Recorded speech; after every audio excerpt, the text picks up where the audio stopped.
Now, in the past 10 years, whether you're talking about the watch industry or not, there have been a lot of changes.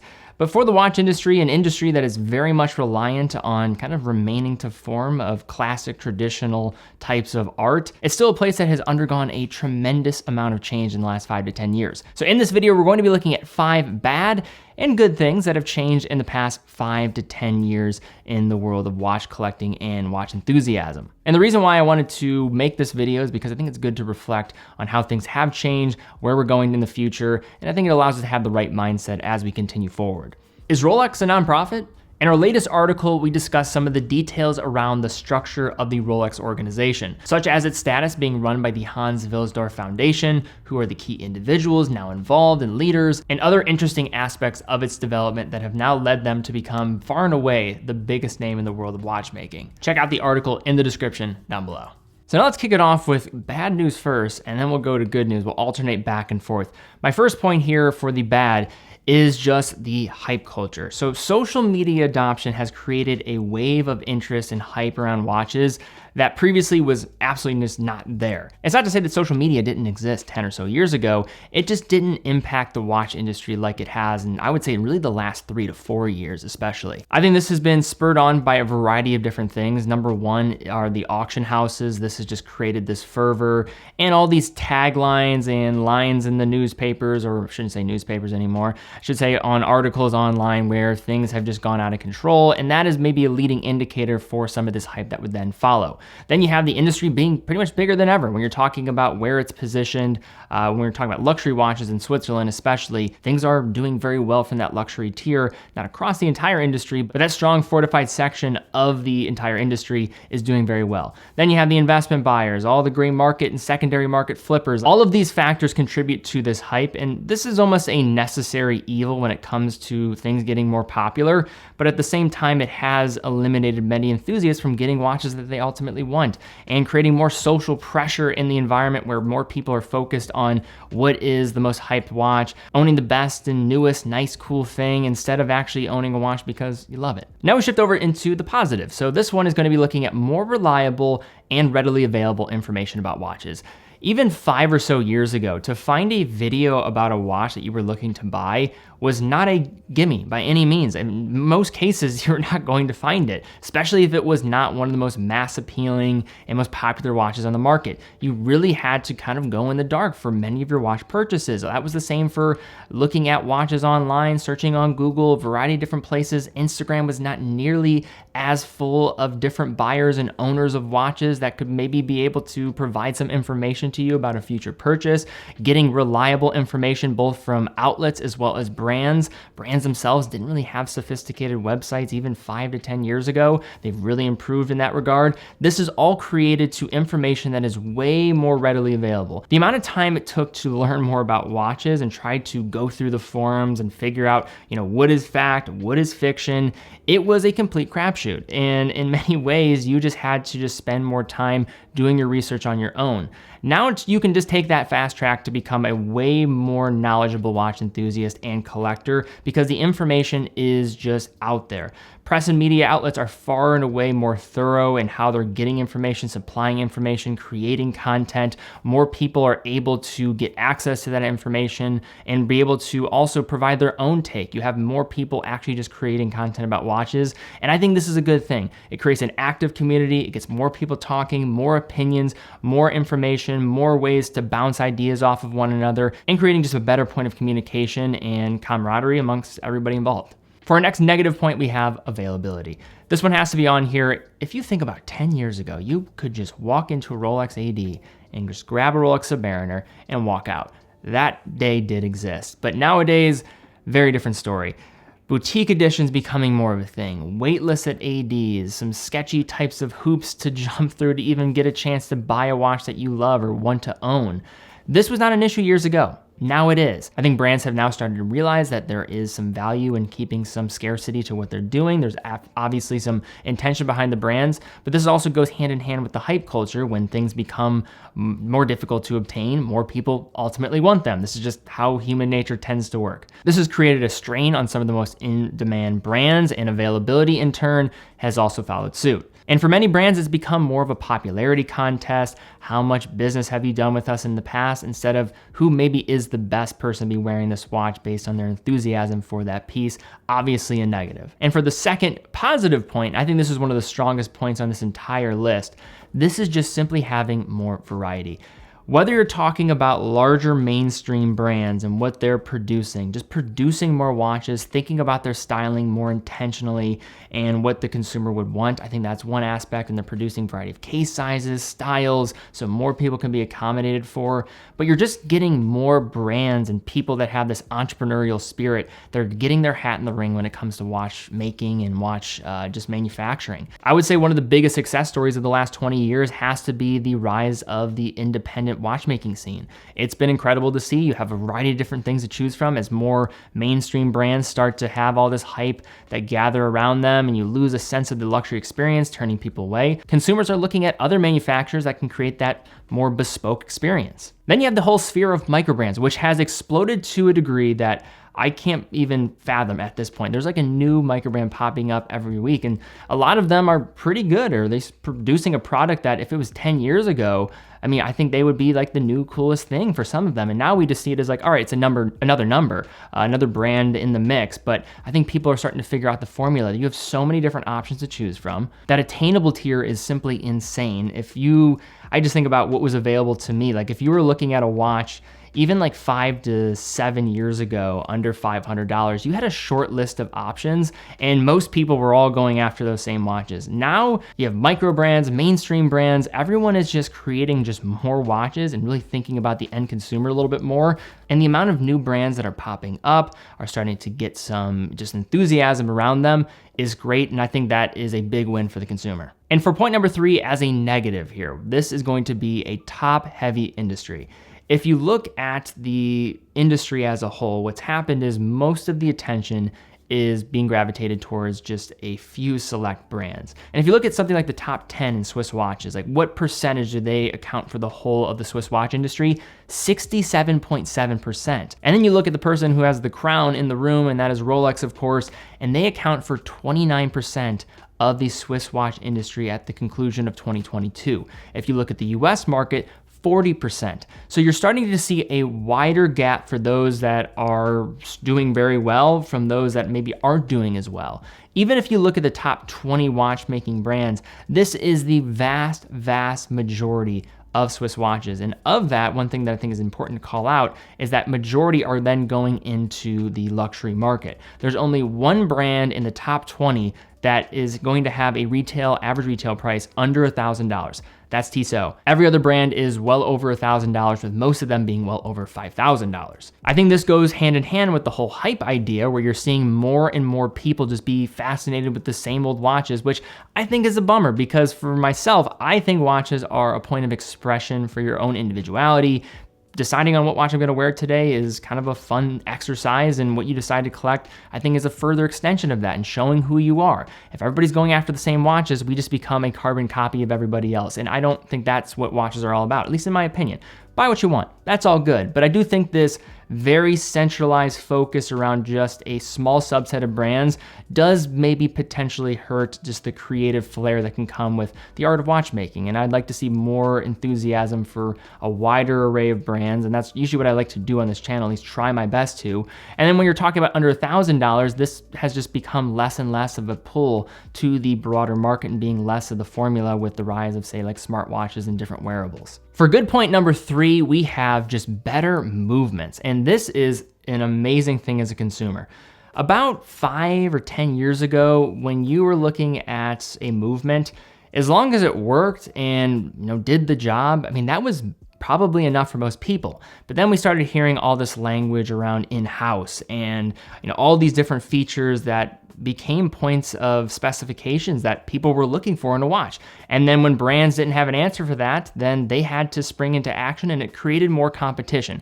Now, I don't like the semantics of in-house. I think it's a dirty game, but it did create this environment where brands were actually starting to think about what is really going on with their movements. How can we improve it? And this is great for a consumer. Just to call some examples, if you look at power reserves nowadays, now 60 to 70 hours in that luxury tier is more of the standard. And you see many times now 5-day power reserves, which is remarkable. Accuracy and testing standards are much better. You see COSC, I mean, that's always consistent, but then you have METAS certifications, Rolex increasing their accuracy standards, Omega with their SPY rate system. I mean, there's just a lot more happening.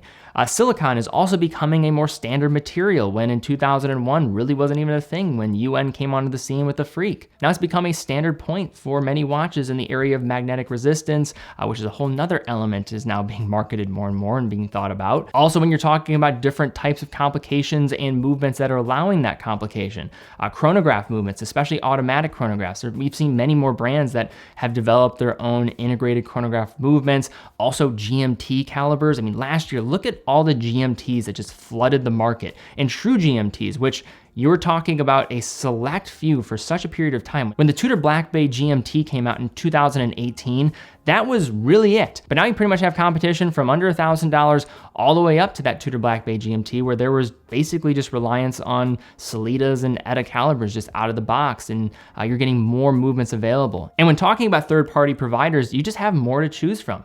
You have Seikos, Miyotas, Solitas, ETAs, La Joux-Perret movements, Soprod, STP, and then higher, more bespoke movements from places like Vaucher or Schwartz ETN.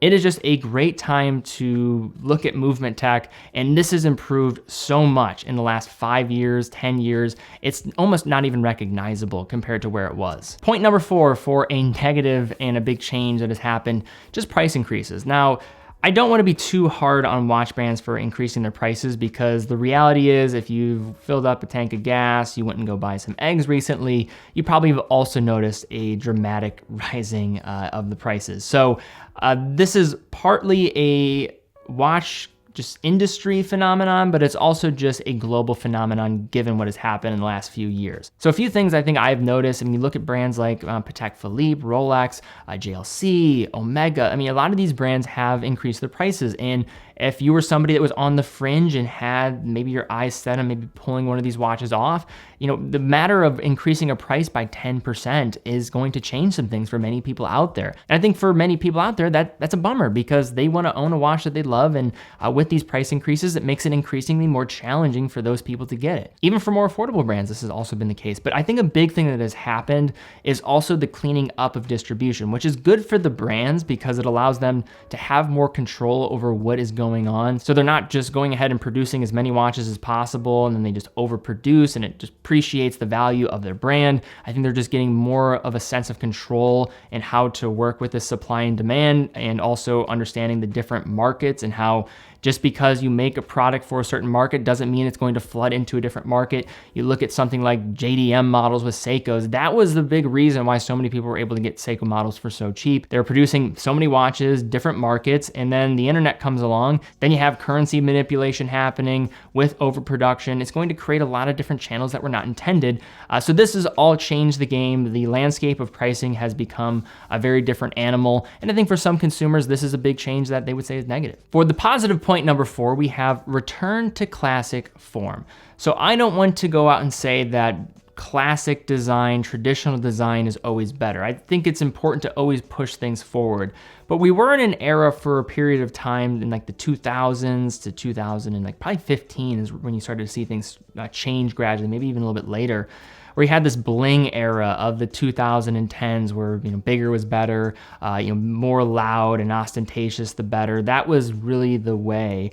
And I think many brands, as well as some consumers, there was almost like a pushback to remember that, wait, there should be some respect still to being understated. And I think brands also recognized that it was important to look at this as a romanticized craft, and people are really drawn to this because it kind of combats the world that we live in, which is very much about instant gratification and a disposable world that we live in. So to have something that lasts and is all about these traditional norms, I think is good. Nowadays, I think there is more of an appreciation of classic form factors, classic design styles. You see the whole heritage design trend, which maybe has been overcorrected, but really what I'm trying to present with this point is there's now an appreciation of just being classic and being everlasting, where there was more of this trend nature with watches. Now I think because people understand what watches represent in our kind of era here today, we now have a more appropriate and I think well-rounded view of what watches can represent for the future and what they